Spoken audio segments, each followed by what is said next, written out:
Hey there, my name's Sarah and I'm going to be sharing with you my August wrap-up as well as what I plan on reading for September. I read, I think, about 7 books for August. In the first one, I was super excited to read. It's one of the ones that people have been talking about lately. I have the second book, A Foxglove, so it's Belladonna. This one is kind of giving gothic, mystery, fantasy, bit of some inspiration from especially The Secret Garden. It has a little bit of an unfortunate events feeling because the main character, everyone that she lives with dies, and there's a character that embodies death and she's somehow connected to this, and actually I'm gonna have to do someone's video wrap up to remember what happened in it because it was the beginning of the month and I want to make sure I remember there was a cliffhanger near the end because I'm going to be reading Foxglove on Goodreads. I ended up giving it 4 out of 5 stars. Oh, I forgot, I listened to the audiobook and I felt like it was really well done and it helped immerse you and bring the characters to life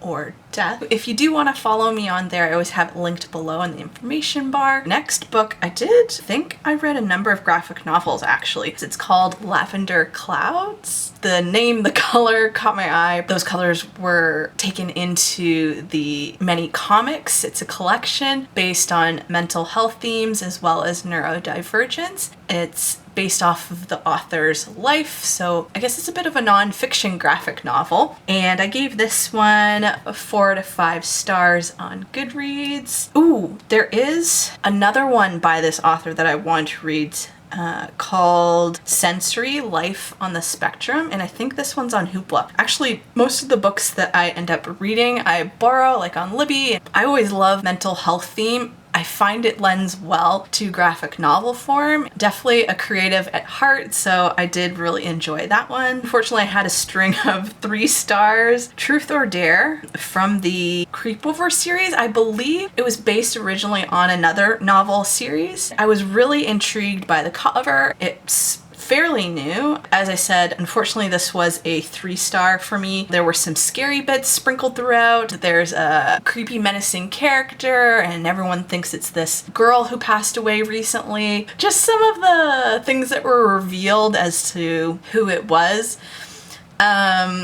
made me not really believe it that much. I mean, yeah, it was a fun and creepy graphic novel for kids, but it was nothing, you know, that really blew me away, nothing groundbreaking. I also read another middle grade novel. Again, unfortunately, this one was a 3 stars. It's called Table Titans Club, and I was really intrigued by this because I was like, ooh, this is kind of giving Dungeons and Dragons, and I haven't really read a book with that as the theme, and I thought that that would be really interesting to read about it, and some aspects of it were. It's got the new kid story and trying to find friends and, you know, dealing with emotions and navigating all of that, and I loved those themes. But honestly, again, it was a case of some of the reveals weren't really intriguing to me and were kind of a letdown. Back to some 4 out of 5 stars. I've been meaning to read books from Abby Jimenez and I finally was able to. I started with Part of Your World. The cover, just so pretty. And when I read the acknowledgements and the author Q&A near the end, she definitely had some influence from some of those things and Ariel, and you know, that was just right up my street, and I'm really looking forward to reading the rest in this series, as well as as you kind of can tell from the picture, if you look a little closer, it's one character has come from a more privileged city life and the other character has come from a less privileged, more country living on the farm kind of life. And I love that those two worlds collide. There's even a bit of magical realism sprinkled throughout, which I wasn't expecting. I fell in love with the name of some of the animals on the farm. It's just too cute. You'll notice on the cover there's a little goat in pajamas. I love that. And again, like I said, I'm super looking forward to reading the rest in this series. I think it's Yours Truly next, and hopefully I'll be able to get that one in soon to borrow. The most recent one is more of a summary one that I'm really excited about, but I think I'm gonna have to wait on that one for a while because it's obviously really popular right now. Next, I moved back to some more middle grade, and it's called A Royal Conundrum in the New Misfits series by Lisa Yee. I was looking for more of a mystery to read because I haven't really read many mysteries, especially for middle grade. This one caught my eye. It came out recently, beginning of this year. We've got a cast of characters. It was giving me like, not Harry Potter per se, but I liked that it was almost like a school for spies, and some of the modes of transportation were really cool right off the bat. And of course you got all the cool spy gear. I loved the descriptions. One of the characters has these rings that you'll see on the cover that are computers. This one was giving me a mix between your classic Scooby-Doo and one of my favorite childhood movies, the Spy Kids series. I was all over that, and some of the teachers were really wild and quirky. I ended up giving this one 4 out of 5 stars. I also hadn't read a middle grade with illustrations woven throughout in a really long time. I enjoyed that, the way that they sprinkled it throughout. It really brought the words to life even more. I read one of the most hilarious graphic novels I've read in a long time. Ever since probably, I highly recommend if you're looking for a funny graphic novel that's for both kids and adults, Catwad. I bought the whole series. Anyways, so this one that I read is called Wombats, and the first one, it's called Go Camping. And of course, our quirky, fun animal characters go camping. Some of the puns in this were just like spot on, just very hilarious. And I ended up giving this one 5 out of 5 stars. The last book that I want to mention that I'll probably end up finishing in September, but I'm so close. Actually, it is September. I will be finishing it in September, but I'm gonna count it for my August because, I mean, we're right here. Is the second book in the Live and Let Chai series. This one is a cozy mystery series, a seaside cafe mystery. It features the main character, Everly, and of course she's coming back full force into another mystery that happens near her property. She has the iced tea cafe business on the beach, and I just love being back in this world, and it was perfect time to read it during the summer. It's just so cozy, light, and fun. I am definitely looking forward to continuing this series. I think I'll probably end up giving it a 4 out of 5. Oh, pause for sound again. Hold on a second. Okay, what was I saying? Oh, yes. I think I'm gonna end up giving this a 4 out of 5 stars. We'll see. I remember with the last one, it was a cliffhanger, so we'll see. This might push me over to a 5 out of 5 stars again. I think that's what I gave for the first one, if I recall correctly. The other 3-star read that I ended up finishing was Finch House, a spooky middle grade. What caught my eye, I think, originally was that it started out with saying it's Encanto meets Coraline. And I was like, oh, wow. I love Encanto, and I loved watching Coraline. P.S. I need to read that this spooky season. Finch House, it wasn't really for me. At first I was like, why are people reading this very mid, like 3 out of 5 stars? Like, this is at least a 4 out of 5 stars. It started out really promising. I loved the idea of a spooky house taking you in and keeping you somehow. There were some really cool aspects of some of the things that the main character does with her grandfather that I thought was really interesting and new, something I hadn't heard about before. But then it just kind of, fell away, and it wasn't very intriguing or new or surprising to me anymore. It is a bit of a shorter read, so it didn't take me too long, but I think that kind of made it less fun in a way. It felt like it just finished up so quickly, and all the reasons for why things happened weren't, again, really believable to me. So this was, a 3 out of 5 stars. It was okay, but nothing that I would write home about. This is editing Sera coming back in. I apparently read a lot more in August than I thought, and I'm missing 3 other books, so I just wanted to quickly mention those as well. One of them I was really impressed with, so I didn't want to miss talking to you about it. From the Wings of Fire series, the first book, Dragon Prophecy. It really blew me away. I have to say, it's considered a middle grade. There's dragons, war, fighting. There's gonna be deaths. And just, it was all very surprising for me for a middle grade, but I had a great time, and I can understand why people are obsessed. I definitely want to continue, and I gave it 4 out of 5 stars. The next one is a graphic novel that I was, again, a little underwhelmed by. I rated it 3 out of 5 stars. This is the first one in the Whatever After series. It's an adaptation of the novel series, and I'd always been curious about it and wanted to read it. In this case, I feel like hopefully the original novel series is better than the graphic novel series. It was fine. It was a 3 out of 5, you know? It was just okay. I wasn't really impressed and I was a little disappointed, if I'm honest. These are retellings of fairy tales, so whatever after, you can kind of assume where they're going with each one. The first one starts off with Snow White, and I liked the fact that she gets sucked in through the mirror and messes with the story that may or may not be true. Snow White's all like, how do you know about my story and how it's supposed to go? The other one, I've been wanting to read this forever. People have been hyping it up for a number of years. Miss Peregrine's Home for Peculiar Children. That is always a mouthful to say. I remember watching the movie and liking it. I don't remember being amazed, but I had a good time. In this case, I think I actually preferred the movie than the book. I don't know if the rest of the series is any better, but again, this one was okay. It was a 3 out of 5 stars. It started out really cool and exciting. There's the story of, if you're not familiar, kids having these different abilities and having obviously a home for them to be in. And it's this completely separate, closed off world from our current world. It's like they're in this time bubble safe. A little disappointed. I don't think I'll be continuing with the series unless someone knows that it's amazing and convinces me otherwise.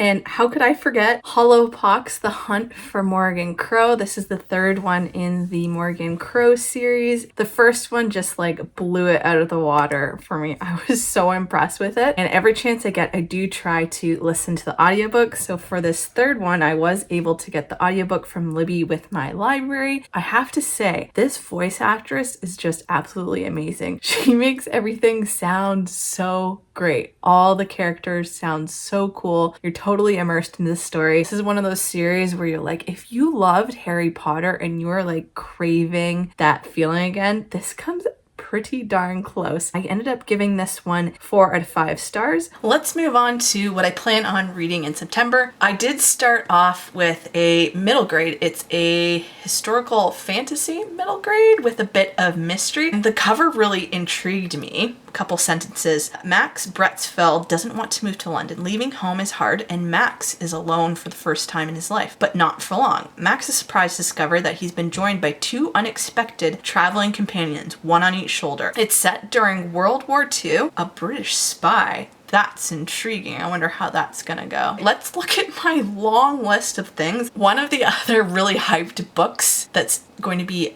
I think, a series of 3 and 1 shorter book is the Powerless series. I really want to start that one. I'm just very intrigued. I feel like people have been talking about Divine Rivals, Belladonna, and Powerless. I read the Divine Rivals series, by the way, the first book. I love it. 5, maybe 6 out of 5 stars. I read Belladonna and I liked that. That's a promising series, but I haven't started Powerless. I think we're going to put Powerless on there. Maybe I'll end up buying it.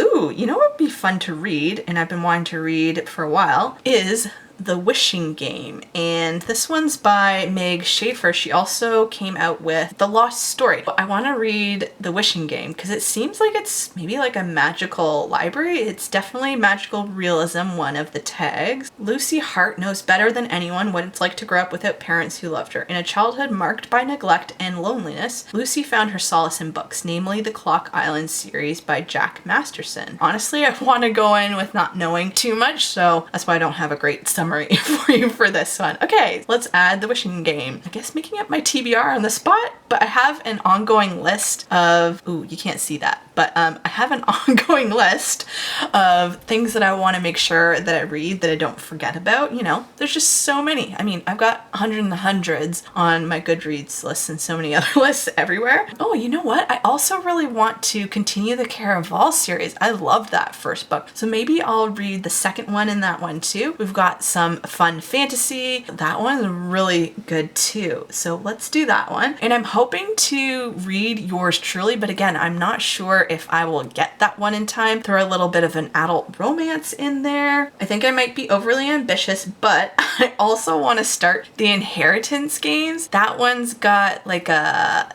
mystery game aspect, a little bit of a clue feeling to it from what I understand. Some people have been really liking it and some people haven't been enjoying it. I want to try to give that one a chance because I feel like I might enjoy it. So we'll see. And again, a lot of these ones for my TBR actually don't have a good summary for you because I've just been in the mood to kind of surprise myself and see what it's like. You know what other one I've been meaning to read? It's a series. The author is K.A. Tucker. I was like, is it T.A. Tucker? No, that's not quite right. It's the Wild series. I read the first one and it's the Simple Wild. I want to get to the next one, which is called Wild at Heart, and it's set in Alaska. It's a romance. I'll also let you know, like with Abby Jimenez and with other romances, there hasn't been a ton of spice in it, but to be honest, I don't read it for that, so I just kind of usually skip over that, like to enjoy the story that way. The guy interest, I think he knows how to fly a plane and he's very outdoorsy. I think it starts out with her dad had passed away. Depending what you have going on in your life, it was a tough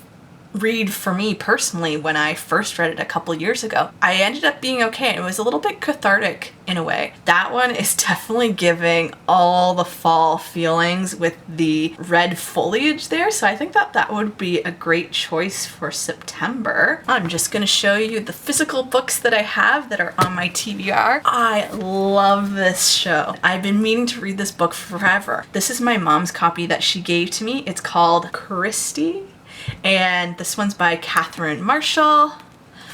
Let me know if you've read this series or watched the show. I could watch that show over and over and over again. So good. And the next one I have, I actually got on my Eastern Canada road trip. Emily of New Moon by L.M. Montgomery. Again, a great show. There's a few seasons of it. I've been meaning to read the book. I just finished the Anne of Green Gables series, reading that a little while ago. Love this pretty copy as well. I got it stamped. A sight of Lucy Ma Montgomery's Cavendish House, which I got it from, as well as her signature with the sweet little cat. I'm so happy to have this book. When I went to Prince Edward Island, I'm super looking forward to this one. You know, we've got an orphan, similar to Anne of Green Gables. She's living with extended family because both of her parents are no longer with her. There's a bit of magic to her, just like with Anne of Green Gables. I'm going to be reading Foxglove, the second in the Belladonna series. I got this when I went to the US from Barnes & Noble.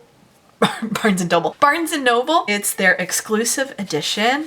Underneath the gorgeous cover is another gorgeous cover hardback, and the end papers, so pretty. Definitely exemplifies what this series and book is about. Feelings that you get, that gothic mystery fantasy feel. So I'm excited to see what this one is like as well, and we'll see what I get to. I'm very excited to be filming this video, a sit down video, a book video. It's been so long. Let me know down below if you've read any of these books, if you plan to read any of them, your thoughts. I'd love to chat with you in the comments. Please give this video a thumbs up if you like, and subscribe if you want to see more of the videos that I make. Thanks so much for watching. Bye!